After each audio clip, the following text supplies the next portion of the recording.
bem, ó, olha só que ideia interessante.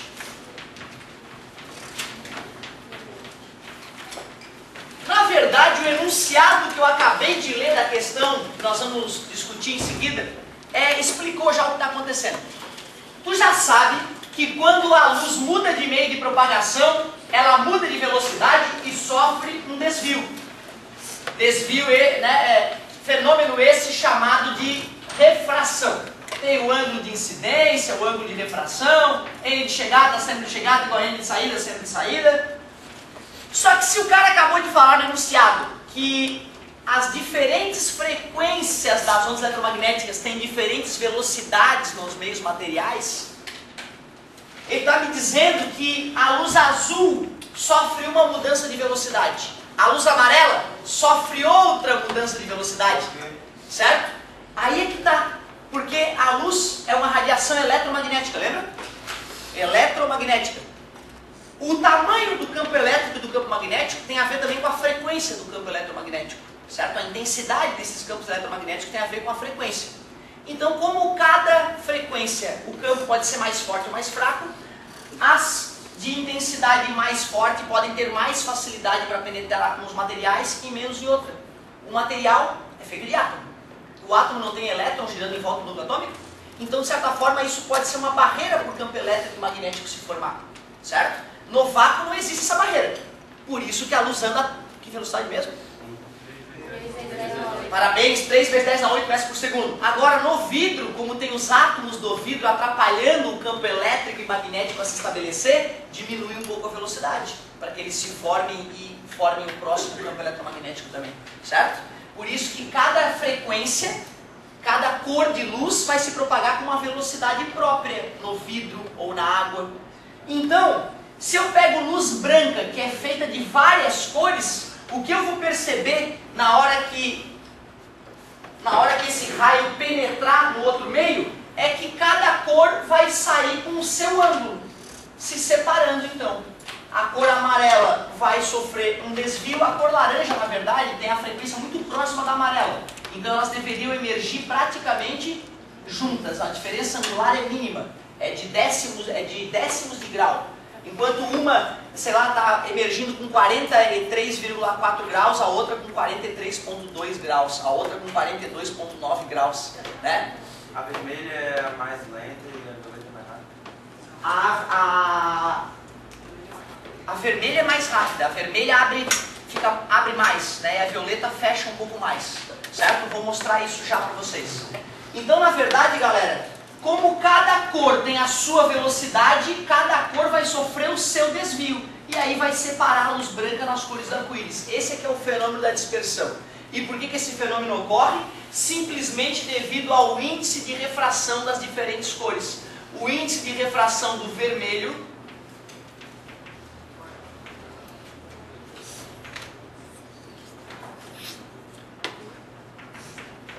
o índice de refração do amarelo.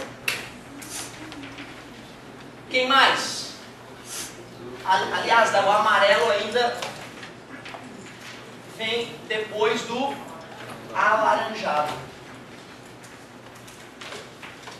Amarelo, verde, azul, anil, aquela cor que só o Newton enxerga, viadagem do Newton, e violeta, né? 1, 2, 3, 4, 5, 6, 7. Por incrível que pareça, tu tem que conhecer as cores do arco-íris. Eu lembro que eu fiquei um pouco revoltado no terceirão de perceber que eu teria que decorar as cores do arco-íris. Achei uma coisa meio primária, né? Mas infelizmente a gente tem que decorar. Aquele desenho ali da página 48 não tá tão legal. Se bem que até as gotinhas estão desenhadas, né? As gotinhas de água que estão caindo ali onde está ocorrendo a refração. E isso que eu estou te mostrando está bem lá na página 47, certo, galera? Se eu te falei que o vermelho é mais rápido, é porque o índice de refração do vermelho é menor. E o índice de refração do vermelho é menor que do alaranjado, que é menor que do amarelo, e assim por diante. Então quem é que tem o maior índice de refração? E se o violeta tem o maior índice de refração é porque tem a menor velocidade. velocidade da luz naquele meio material. Então é o que vai, né, sofrer a maior aproximação da normal. Com essa informação, a gente pode entender que se a gente tem ar e água, por exemplo, e luz branca chega do Sol atingindo, né, essa interface, então nesse raio de luz a gente tem todo tipo de luz ao mesmo tempo chegando. O que a gente vai perceber é que o violeta, pô, hoje eu estou mal de giz aqui, hein? É que o violeta acaba se aproximando mais, logo em seguida, bem juntinho, o anil, praticamente indistinguível uma da outra, logo em seguida, tu percebe uma cor levemente diferente, o azul, depois verde, finalmente o amarelo, tempos atrás já tinha todas as cores aqui, o alaranjado e, para finalizar, o vermelho. Às vezes, cara, eu tô lá no meu banheiro, dependendo da hora do dia, tem luz chegando, atravessando a janela, e na parede eu vejo um mini arco-írisinho, só que ele não tá redondo, né, porque não são gotas esféricas que estão dispersando a luz para tudo que é lado, né, certo? É a lâmina de vidro que separa a luz e forma uma franjinha colorida ali. Se eu pudesse afastar a janela de vidro da parede, eu ia aumentar o tamanho dessa franja e poder examinar mais de perto. Mas como às vezes a distância é pequena, né, fica bem curtinho, bem espremidinho as cores, certo? Mas é isso, então se te perguntarem, por que a luz policromática, a luz branca, se separa nas cores do arco-íris? Porque cada frequência, ou seja, cada cor, tem a sua velocidade no meio material. Ou seja, cada cor sofre o seu desvio, separando angularmente esses raios. Beleza? Nessa aulinha que eu coloquei lá no Facebook, o mais bonito, cara, é que o cara mostra, né, a esfericidade. Primeiro que ele mostra o raio entrando, né? Ele mostra o raio entrando, vindo do Sol, sofrendo refração, reflexão total e outra refração. E aí ele faz o cálculo de todos esses ângulos, bota normal, faz a equaçãozinha e mostra qual é o ângulo que dá para sair aqui, que é, né, mais ou menos 43 graus, certo? Por isso que eu te disse que o arco-íris está sempre na mesma posição angular em relação à luz de chegada do Sol, né? Certo? E ele, além disso, né, ele vai lá, faz os desenhos, né, os quadros de 3 camadas da MIT, joga para baixo, para cima, dá uma aula que vale a pena tu conferir, mesmo que tu não entenda inglês, só de tu ver os trejeitos do cara e assistir uma partezinha, não precisa assistir a aula toda, é uma aula cansativa para quem está em início da faculdade, super bem já em física e matemática, né? Então de repente pode deixar para assistir ela se tiver interesse depois, mas pelo menos dá uma olhadinha rápida lá, vale a pena. Galerinha, agora que a gente tem essa noção da dispersão da luz, já vai ser o suficiente para a gente matar a questãozinha que a gente estava. Então voltemos à questão 34. No vácuo, todas as ondas eletromagnéticas propagam-se com a mesma velocidade, ou seja, todas as cores. Nos meios materiais, cada faixa de frequência possui uma velocidade própria de propagação. Em relação à situação em que um feixe luminoso policromático vindo do ar, considere nesse caso as características do ar sendo aproximadamente iguais às do vácuo, incide em um prisma de cristal obliquamente a uma de suas faces laterais. Some os valores correspondentes às sentenças. Legal. Então ele tem um prisma e chegou luz branca em uma das, né, obliquamente em relação a uma das faces. Então não foi perpendicularmente. Então vai ocorrer uma refração, depois na saída vai ocorrer outra refração, e ele fala: ao atravessar o prisma vão ocorrer os fenômenos de refração e dispersão da luz. Você acabou de me falar que no meio material cada cor tem a sua velocidade, eu sei que vão ser diferentes ângulos ali, então vai haver mais de um raio ali dentro, certo? Foi justamente o que o Newton fez com o prisma dele para começar a entender o que era a luz branca.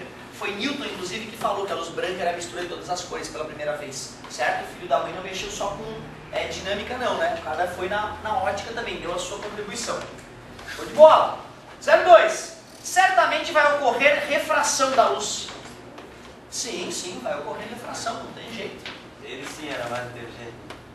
Aparentemente sim, né? Se bem que a história de vida dele, né, pelo pouco que eu conheço, também de certa forma colaborou para isso, né? Se tu vive num ambiente que te estimula muito mais a estudar e a buscar as coisas, né, é natural que tu saia diferente, né? Então assim, tu já chegou a ver aquele filme sobre a história do limpador de para-brisa?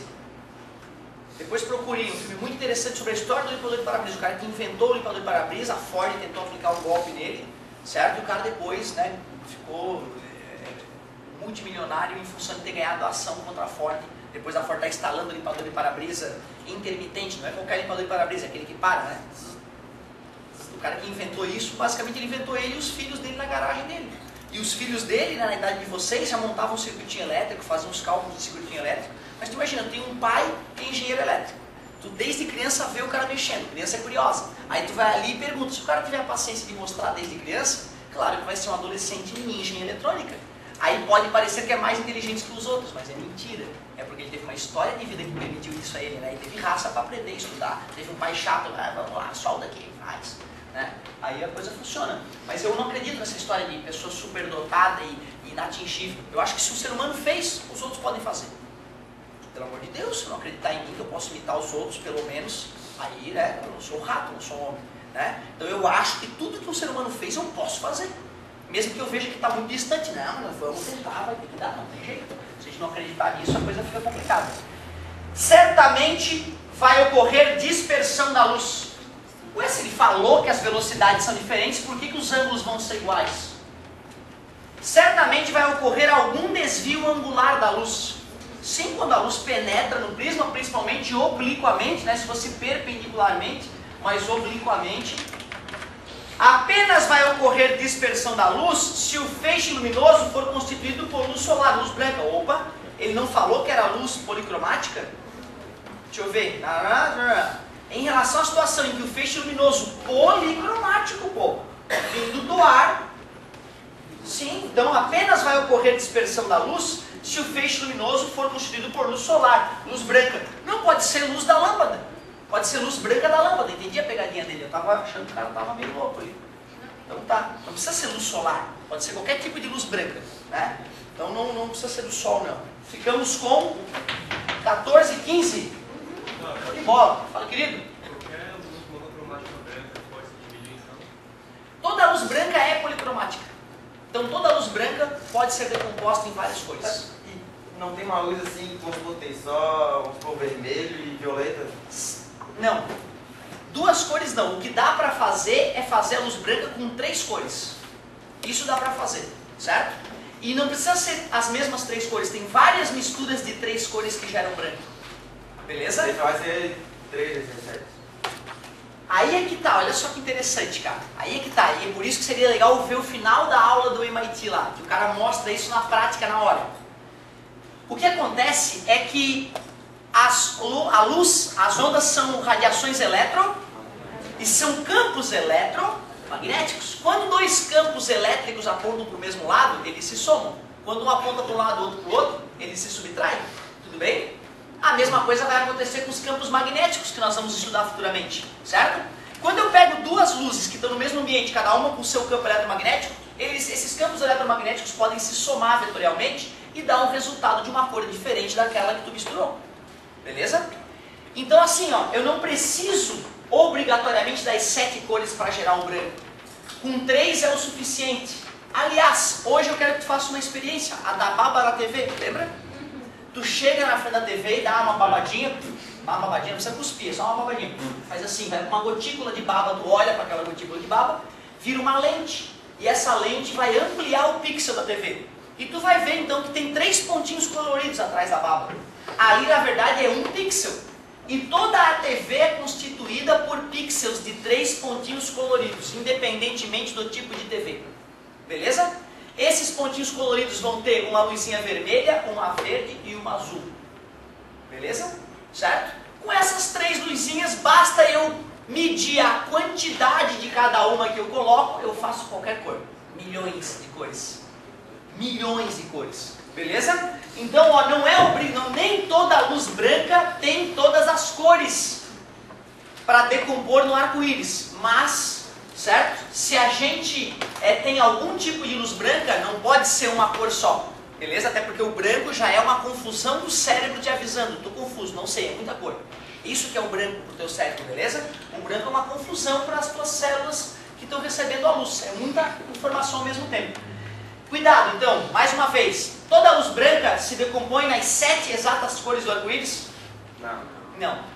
Certo? A luz do Sol se decompõe nas 7 cores do arco-íris, claro, porque é a luz do Sol que faz o arco-íris acontecer. Tudo bem? Beleza? Agora, uma luz branca pode ser monocromática? Não. Não! Em hipótese nenhuma. Tem que ter pelo menos quantas cores ali?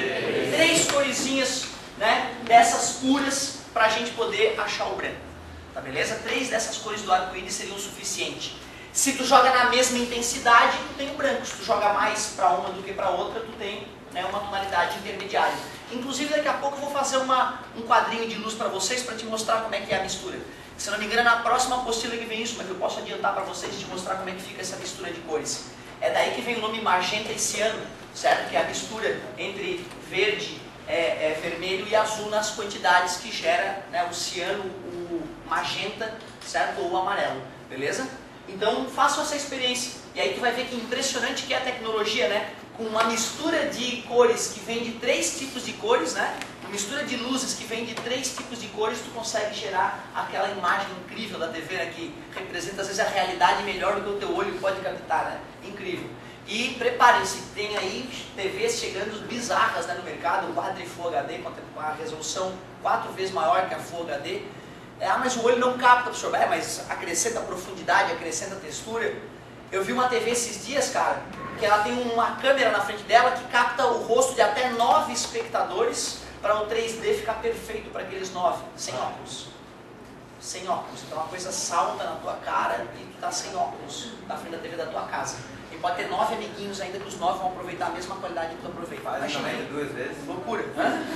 Essa aí ainda deve custar um apartamento por enquanto. Mas aqui, de repente, daqui a pouco, quando você estiver no mercado de trabalho consolidados, né, vai dar para comprar uma, vai ser muito mais barato. Outra, mas eu estou enganado. Lá no prezinho, quando misturava de cera, quando misturava todas as coisas, ficava preto. Cara, tem toda a razão. Cuidado, gente. O que eu estou te mostrando aqui de ótica não é a mesma regra para cor. As cores primárias em ótica não são as mesmas cores primárias para cor, tá beleza? Certo? É verde, azul e vermelho. As cores primárias? Então, da ótica? Ah, tá, não. E do primário?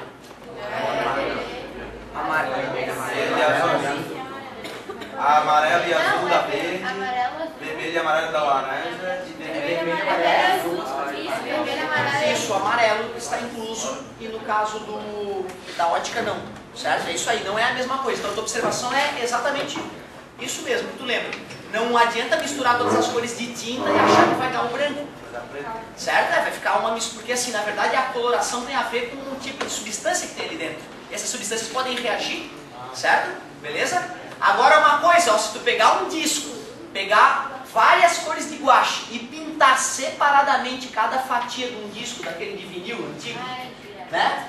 Pintar com várias cores diferentes e girar, vai ficar branco o disco na tua frente. Essa é bonita. Até um tempo atrás eu cheguei a trazer a furadeira e queimei a furadeira em sala de aula, inclusive, fazendo essa brincadeira. Chamado disco de Newton isso. Disco de Newton porque prova a ideia de Newton de que a mistura de todas as cores dá o branco. Beleza? Então tu vê, se tu misturar elas vai dar uma reação ali, vai ficar, né, aquele marrom esquisito. Mas se tu girar o disco, aí tu vai estar misturando a luz, não a tinta.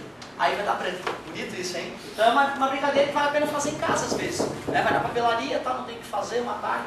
É bem interessante, bem simples de fazer e bem interessante. Show de bola! A próxima, pessoal, 35 da página 48. Vamos ver o que diz isso aí.